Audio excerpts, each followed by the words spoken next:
Hey, good Sunday afternoon, YouTube. Huckmeister's Garage and Workshop.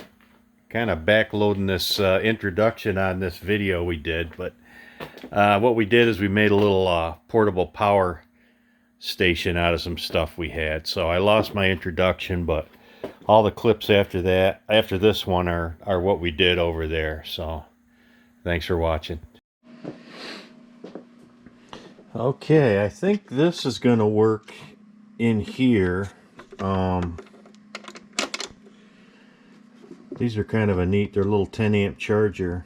I think I got this off of Temu, a 2-pack for like 12 bucks. So, but this will go down and hang out the side off of one of these, and as long as I move it over far enough, it'll fit underneath there. So we're good to go on that.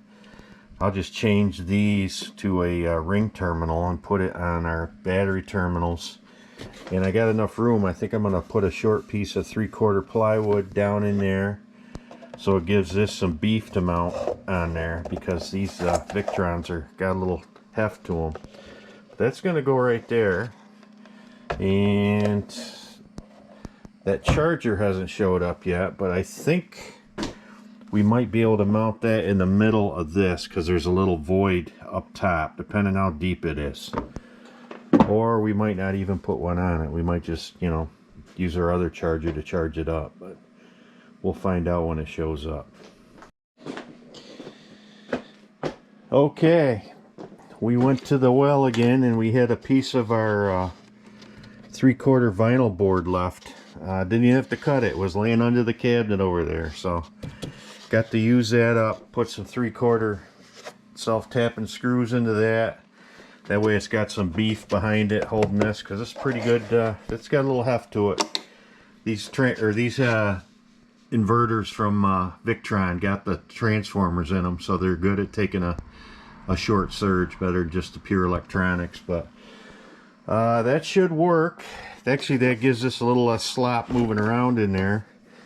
And I think I'm just going to mount that solar charger on top, so that way I can keep an eye on the display when it comes on, and I can just disconnect it if I want to. But this isn't going to get left out in the weather anyway, so that'll give us a little more visibility, and maybe we'll be able to, like I say, mount that charger in there if I do put one in there at all. But and like over to the shed job, I had to turn this cover around, which is nice. These will flip right around, because I wanted the rating to be up. And this is where our Anderson connector cord is going to go plug right in there. So it should be a nice compact installation that's portable. We'll be back. Alright, here we go. So this turns these off and turns it back on. That'll probably be flickering on screen. But we got our Anderson connector and our jumper into our inverter here. We got it turned up. We got our little mini saw hooked up. Let's see if we blow something. Come on.